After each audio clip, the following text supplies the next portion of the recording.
வணக்கம் ஃப்ரெண்ட்ஸ். இன்றைக்கி வீடியோவில் இந்த குழந்தைங்களோட கவுனில் வச்சு தைக்கிறதுக்காக ஒரு பட்டனோட டசல் எப்படி செய்கிறதுன்ற நம்ம பார்க்க போகிறோம். அதுக்கு வந்து நான் வெல்வெட் கிளாத் நான் எடுத்திருக்கேன். அந்த பட்டன் செய்கிறதுக்காக வெல்வெட் கிளாத் எடுத்திருக்கேன். அது இல்லாமல் சாதாரண கிளாத்லேயும் நீங்கள் ரெடி பண்ணிக்கலாம். அது இல்லாமல் ஒரு சின்னதாக ஒரு அட்டை கட் பண்ணி வச்சுருக்கேன். உங்களுக்கு எவ்வளோ தூரம் நீளத்துக்கு வேணுமோ அந்தளவுக்கு நீங்கள் கட் பண்ணி வச்சுக்கோங்க. நான் வந்து சில்க் த்ரெட் எடுத்திருக்கேன். சில்க் த்ரெட்டை வந்து அட்டையில் வச்சு நல்லா ரொம்ப டைட்டாலாம் சுற்றாதீங்க. கொஞ்சம் நம்ம கைக்கு எப்படி வசம் வருமோ அந்த மாதிரி சுற்றிக்கோங்க. இது வந்து ஒரு 100 தடவை சுற்றிக்கணும். 100 ஸ்ட்ராண்ட்ஸ் இருக்கிற மாதிரி சுற்றி வச்சுக்கோங்க. இது இல்லாமல் ஒரு நார்மலான நம்ம என்ன கலரில் நம்ம சுற்றுறோமோ அதே கலரில் ஒரு நூல் வந்து ஊசியில் கோர்த்து வச்சுக்கோங்க. நல்லா 2 நூல் போட்டு கோர்த்து வச்சுக்கோங்க. இப்போ வந்து இதை வந்து நம்ம பூ கட்டுற மாதிரி நல்லா டைட் பண்ணி கட் பண்ணி எடுத்துட்டோம். இப்போ இந்த நம்ம ஊசி நூல் நம்ம கோர்த்து வச்சுருக்கிறதுல அப்படியே கொண்டு வந்து அதோட லாஸ்ட் எண்டில் 2 முடிச்சு போட்டுக்கோங்க. முடிச்சு வந்து டைட்டாக ஆகாது, இருந்தாலும் ஒரு 2 முடிச்சு போட்டு வச்சுக்கோங்க. முடிச்சு போட்டுட்டு அதுக்கு ஆப்போசிட்டில் இருக்கிற அந்த த்ரெட்டை வந்து அப்படியே கட் பண்ணி விட்டுக்கோங்க. இப்படி செய்யும்போது உங்களுக்கு த்ரெட்டு வந்து கொஞ்சம் கூட நகர்ந்து போகாது. இப்போ வந்து நம்ம கட்டி வச்சுருக்க நூல் வந்து கொஞ்சம் லூஸாக தானே இருக்கும். இப்போ டைட் பண்ணிக்கலாம்.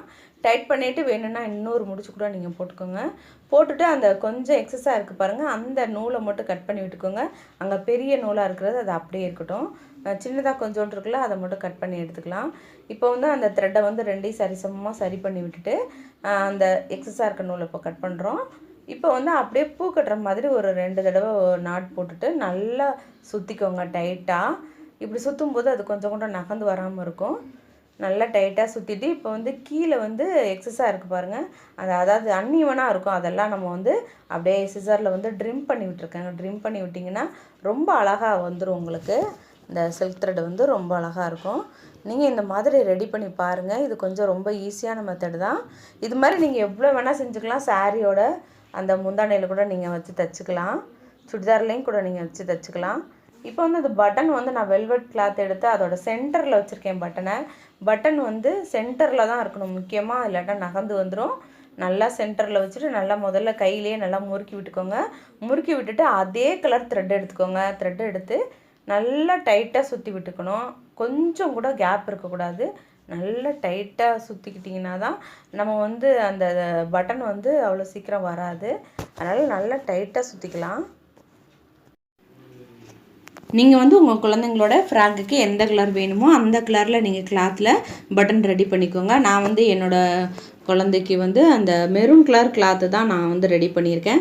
ஆனால் இப்போ நான் வந்து வெல்வெட் பட்டன் தான் இப்போ நான் ரெடி பண்ணி காட்டுறேன். ஏன்னா இது கொஞ்சம் மொத்தமாக இருக்கும் கிளாத்து, அதனால் நான் செஞ்சு காமிக்கிறேன் உங்களுக்கு. நல்லா கட் பண்ணி விட்டுக்கோங்க. அப்போ தான் நமக்கு அந்த ஃப்ராகில் வச்சு தைக்கும்போது நல்லா சமமாக இருக்கும். இல்லாட்டினா கொஞ்சம் கூட மொத்தமாக இருக்கும். அதனால் நல்லா அதுக்கு தான் நம்ம டைட்டாக சுற்றிக்கணும்னு சொல்கிறது நூலை. இப்போ வந்து நம்ம ரெடி பண்ணி வச்சுருக்க அந்த டசலை வந்து இந்த பட்டனுக்கு பின்னாடி ஊசி நூலை வச்சு நல்லா டைட் பண்ணிக்கோங்க. அப்படி இல்லைன்னா நீங்கள் ஃபேப்ரிக் க்ளூ கூட வச்சு ஒட்டிக்கலாம். நம்ம அந்த டசலில் நம்ம சுற்றிருக்கோம் பாருங்கள் அந்த நூலை, அது கொஞ்சம் தெரியாமல் நீங்கள் பட்டனுக்கு பேக் சைடில் வச்சு நல்லா தையல் போட்டு எடுத்துக்கோங்க. இப்போ இப்படி ரெடி பண்ணதை நம்ம வந்து கவுனில் வச்சு தைச்சிக்கலாம். நான் இதே மாதிரி இன்னும் 2 கூட நான் ரெடி பண்ணியிருக்கேன். வெல்வெட் பட்டனில் ஒன்று ரெடி பண்ணியிருக்கேன். ஒன்று வந்து என்னோடய ஃப்ராக் என்ன கலரோ அதில் கூட நான் ஒன்று ரெடி பண்ணியிருக்கேன். அதனால் நீங்களும் ரெடி பண்ணி பாருங்கள். எப்படி வந்துச்சுன்னு எனக்கு கீழே கமெண்ட் பண்ணுங்கள். ஃப்ராகில் கூட நான் ஒன்று தச்சு எடுத்து வச்சுருக்கேன், அதையும் பாருங்கள். ஃப்ரெண்ட்ஸ், உங்களுக்கு இந்த வீடியோ பிடிச்சிருக்குன்னு நம்புகிறேன். இந்த வீடியோ பிடிச்சிருந்தால் லைக் பண்ணுங்கள், உங்கள் ஃப்ரெண்ட்ஸ்க்கு ஷேர் பண்ணுங்கள். இந்த வீடியோ பார்த்ததுக்கு நன்றி. உங்களை வேறொரு வீடியோவில் வந்து சந்திக்கிறேன். நன்றி, வணக்கம்.